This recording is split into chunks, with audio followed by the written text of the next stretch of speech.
Hello guys, welcome to life in Portugal. Guys, अगर आप भी मेरी तरह वेजिटेरियन हैं या फिर ये जानना चाहते हैं कि क्या अगर आप पोर्चुगल में शिफ्ट हो रहे हो तो वेजिटेरियन में आपको कुछ मिलेगा या नहीं मिलेगा, या ऑप्शंस आपके पास है या नहीं है, ठीक है। तो कुछ इस तरीके के क्वेश्चन, क्योंकि भाई जब मैं मूव हो रही थी तो मेरे मन में भी था कि भाई मुझे चेंज होना पड़ेगा, मुझे नॉन वेज खाना सीखना पड़ेगा, क्योंकि मुझे वहाँ पे कुछ मिलेगा नहीं मिलेगा, या ऑप्शंस होते हैं या नहीं होते। मतलब इस तरीके के हज़ार क्वेश्चन मेरे दिमाग में थे, भी थे। और मुझे लगता है कि जो लोग शायद मूव करने का सोच रहे होंगे उनके दिमाग में भी होंगे कि भाई क्या किस तरीके का खाना पीना आपको मिलेगा यहाँ पे अगर आप यहाँ पे शिफ्ट हो रहे हो, ठीक है। एज स्टूडेंट भी, जैसे कुछ बच्चे हैं भाई अपना पढ़ाई के लिए भी शिफ्ट हो रहे हैं, तो भाई देखो, सबसे पहली चीज़ तो मैं ये बता दूँ, कोई भी वेजिटेरियन और नॉन वेजिटेरियन ऑप्शन अगर आप यहाँ पे शिफ्ट हो रहे हो ना, तो मेरा एक जो सजेशन आपको रहेगा, और मतलब सजेशन क्या, आप इसको मान ही लेना कि आप कुकिंग प्लीज़ सीख लेना। मतलब इतनी कुकिंग आप सीख लेना कि आप अपने लायक कुछ चीज़ें बना सको। क्योंकि मैं इसका रीज़न बताती हूँ आपको, जो वेजिटेरियन है उनके लिए स्पेशली। देखो भाई, यहाँ पे है ना, जो आप बाहर जाते हो ना, जैसे सपोज़ आप मैकडीज या बर्गर किंग वगैरह या इस तरीके की भी आप मतलब आउटलेट्स में जाते हो ना, तो वहाँ पे भी आपको ना मतलब वेजिटेरियन के काफ़ी लिमिटेड ऑप्शन मिलते हैं। मतलब जैसे हम इंडिया में हमें बहुत सारी चीज़ें मिल जाती है। उसके अलावा जहाँ पर जो रेस्टोरेंट्स भी हैं ना, तो वहाँ पे भी क्या है कि मतलब जैसे सपोज़ किसी किसी को ऐसे भी प्रॉब्लम होती है, मैं मतलब पहले मुझे भी थी इसलिए मुझे पता है कि जहाँ पे नॉन वेजिटेरियन बन रहा है वो वहाँ पे भी नहीं खा सकते। मतलब इतनी प्रॉब्लम भी होती है। तो भाई अगर आपको इस तरीके की प्रॉब्लम है ना, तो आपको कुकिंग सीखना बहुत ज़रूरी है। क्योंकि भाई यहाँ पे जितने भी रेस्टोरेंट है ना, अगर मैं बात करूँ आपको इंडियन रेस्टोरेंट्स की, भाई एशियन रेस्टोरेंट या नेपाली वगैरह रेस्टोरेंट है यहाँ पे, तो जितने भी है ना, वहाँ पे आपको ये वेजिटेरियन फूड मिल जाएगा। बट ये इतना नहीं हो सकता कि भाई वहाँ पे नॉन वेज ना बनता हो, क्योंकि वो भी अपना एक बिज़नेस रन कर रहे हैं। तो यहाँ पे नॉन वेजिटेरियन फूड की भी डिमांड है और ज़्यादा है, तो इसीलिए वो नॉन वेजिटेरियन और वेजिटेरियन एक साथ बनाते हैं। तो दो चीज़ें अभी तक आपको मैं बता दूँ, एक तो आप अपनी कुकिंग सीख के आना, मतलब मिनिमम जितना आपके लिए ज़रूरी है उतना, मैं ये नहीं कह रही आप शेफ़ बन के आना। उसके बाद दूसरा कि आप अपने आप को मेंटली इतना चेंज कर लेना कि आपके साथ ये प्रॉब्लम ना आए कि भाई दिमाग में होता है कि अरे यहाँ तो नॉन वेजिटेरियन भी बनता तो मैं नहीं खा सकता। क्योंकि भाई बहुत प्रॉब्लम आपको मतलब सच में यहाँ पे फेस करने पड़ सकती है, क्योंकि ये चेंज मैंने खुद में भी किया है कि भाई मतलब इतना आपको चेंज करना पड़ेगा, ठीक है। दूसरी बात, मैं अगर आपसे बात करूँ वेजिटेरियन ऑप्शंस की, तो भाई वेजिटेरियन में है ना, मतलब मोस्टली सब्ज़ी जो हमें इंडिया में मिलती है ना, वो मोस्टली मिल जाती है। जैसे कुछ स्पेसिफिक होती है जो सुपर मार्केट्स में नहीं मिलती, जैसे सपोज़ घिया होती है हमारी, या करेला हो गया, या फिर भिंडी वो काफ़ी एक्सपेंसिव है यहाँ पे। तो जो इसके लिए आप जो लोकल शॉप होती है ना यहाँ पे, जैसे लोकल जो एशियन लोग हैं मोस्टली उनकी शॉप होती हैं, तो वहाँ पर आपको ना इंडियन सारी ग्रोसरी मिल जाती है। A to Z ग्रोसरी आपको मिल जाएगी।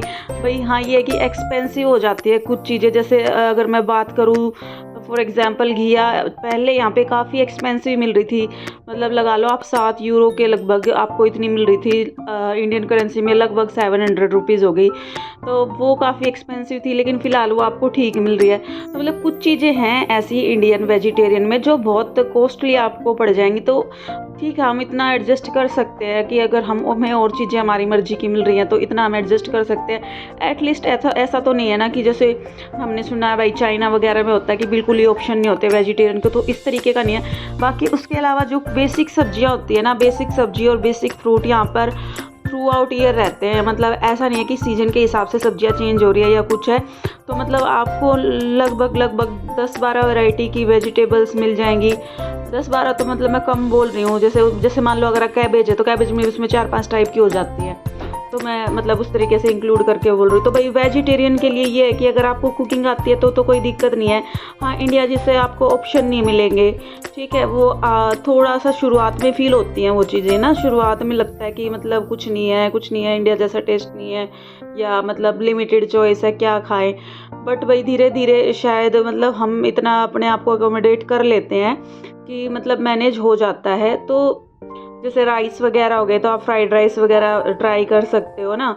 तो ब्रेड्स हैं तो कभी या पास्ता वगैरह ट्राई कर लिया चेंज के लिए, ठीक है। और अगर मैं बाहर फूड की बात करूँ तो वही वेजिटेरियन भी काफ़ी आपको ऑप्शंस मिल जाते हैं, बट वही है, उसमें दिक्कत सिर्फ इतनी है कि आपको इतना रिजिड नहीं होना कि भई वहाँ पे अगर नॉन वेजिटेरियन बन रहा है तो मैं नहीं खा सकता, इतना अपने आप को आपको चेंज करना पड़ेगा।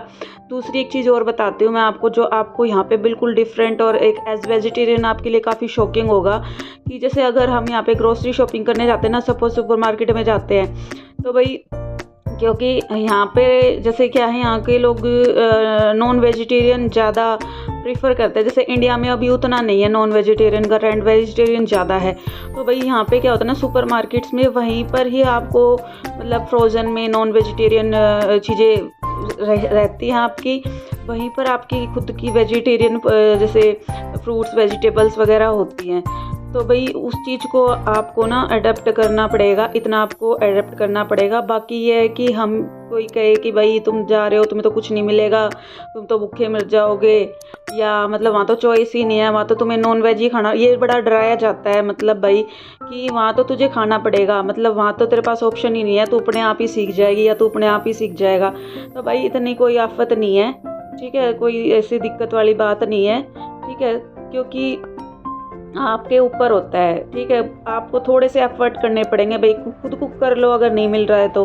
हम मतलब हम मुझे तो भाई भाई बाय गॉड ग्रेस भाई अपना ये चीज़ें भाई कुकिंग वगैरह मुझे ठीक ठाक आती है, तो मैं कर लेती हूँ। और बाकी मैं आपको एक चीज़ और इंटरेस्टिंग बताऊँ, जैसे मैंने है ना हम ये सोचते हैं बाहर में नहीं मिलेगा या कुछ है या प्रॉब्लम होगी, पता है मैं आपको सच बताती हूँ, मैंने यहाँ पे आके ना बहुत सारी चीज़ें और ट्राई की है मतलब बनाने का, क्योंकि हमें इंडिया में ज़रूरत नहीं पड़ती, आसपास सारी चीज़ें इजीली मिल जाती है। जैसे स्नैक्स की बात करूँ, जैसे समोसे वगैरह हो गए या छोले भटूरे वगैरह हो गए, मतलब मैंने सच बताऊँ मैंने इंडिया में कभी नहीं बनाया था भाई। मैं जैसे इंडिया में ना मैं जॉइंट फैमिली से बिलोंग करती, तो वहाँ पे तब मतलब स्पेशल अपने लिए आप कुछ ऐसे अलग से नहीं बना सकते, जो पूरी फैमिली के लिए बनता है वही हम भाई खाते थे। तो नॉर्मल जैसे मैं नॉर्थ इंडिया से हूँ, तो भाई नॉर्मल जैसे रोटी सब्जी अपना रूटीन का होता था, मुझे वही आता था, इस तरीके की चीज़ें मुझे नहीं आती थी। तो यहाँ पे आके क्योंकि आपके पास बाहर मतलब उतना ऑप्शन नहीं होते, या होते भी है तो भैया एक्सपेंसिव होते हैं, तो हम एज इंडियन पता नहीं शायद मेरा माइंड सेट ऐसा है या सभी का ऐसा होता होगा, मतलब हम कोशिश करते हैं कि चलो घर पे ही कर लेते हैं, कुछ घर पे ही कर लेते हैं। तो ऐसे कर करके ना मैंने मतलब काफ़ी नई चीज़ें भी सीख ली यहाँ पे, क्योंकि भाई मतलब अभी फ़िलहाल मैं यहाँ पे वर्किंग नहीं हूँ, तो मेरे पास काफ़ी टाइम भी होता है, और फिर मुझे लगता है कि चलो इतना हम बाहर जाएंगे या इतना स्पेंड करेंगे, तो उससे अच्छा है कि हम घर पे काफ़ी प्योर भी बना सकते हैं, खा सकते हैं। तो मतलब मेरा कहने का मतलब ये है कि ये कहते हैं ना कि भाई बाहर तो तुझे कुछ वेजिटेरियन नहीं मिलेगा, बाहर तो तुम्हें इंडियन कुछ खाने को नहीं मिलेगा, तुम तो तरस जाओगे, हमारी देखो कितनी मौज है। तो भाई ऐसा कुछ नहीं है, थोड़े एफर्ट डालने पड़ते हैं, बाहर भी आपको सब कुछ मिल जाता है, ठीक है, कोई मतलब ऐसी दिक्कत वाली बात नहीं होती। तो भाई बस बेसिक मेरे यही सजेशंस है आप सबको, एक तो कुकिंग सीख के आना, एक अपना माइंड सेट मेंटली अपने आप को इतना प्रिपेयर कर लेना कि भाई आपको नॉनवेज देखने को भी मिलेगा, और हो सकता है कि आपके साथ वाला आपके साथ में बैठ के खा भी रहा हो, तो इतना आपको एडजस्ट करना पड़ेगा। उसके अलावा तो मतलब ऐसी कोई दिक्कत वाली बात नहीं है, कभी कभार हम बाहर खा भी सकते हैं, ऐसी कोई आफत नहीं है, ठीक है। तो कुछ अपने फ्रेंड सर्कल ऐसा बना लेना, जैसे मतलब अगर आप इंडिपेंडेंट आ रहे हैं, सोचो सपोज स्टूडेंट्स आ रहे हो, तो अपना फ्रेंड सर्कल ऐसा बना लेना कि आप आपस में मिलके मतलब मैनेज कर लो कुकिंग वगैरह, या अपने लिए कुक कर सको। तो भाई आपको मैंने जो रियल सिचुएशन है वो आपको बताई है, जो मैंने मतलब आने के बाद फेस की, या आने से पहले मेरे मन में क्या क्वेश्चंस थे या क्या डाउट थे। मुझे सच में ऐसा लगता था कि मतलब मेरे को तो मैं भी शायद नॉन वेजिटेरियन खाना शुरू कर दूंगी, बट भगवान मतलब मेरे को तो ऐसा करना नहीं पड़ा, उतनी नौबत नहीं आई, क्योंकि यहाँ पर काफ़ी सारे ऑप्शंस मुझे मिल गए थे। तो गाइज़ अगर आपको वीडियो अच्छी लगी हो और आपको लगा हो कि आपके डाउट्स इसमें क्लियर हुए हैं, तो please do subscribe to my channel. और आपके ऐसे फ्रेंड्स या ऐसे रिलेटिव्स जिनके माइंड में ऐसे डाउट हैं और वो प्लान कर रहे हैं कहीं भी किसी भी कंट्री में शिफ्ट होने का, तो आप उनके साथ ये वीडियो शेयर कर सकते हैं ताकि उनको भी हेल्प मिल सके। तो गाइज़ आपको वीडियो कैसी लगी मुझे कमेंट सेक्शन में ज़रूर बताना। Thank you so much for watching guys, bye bye, and don't forget to subscribe the channel. Bye bye.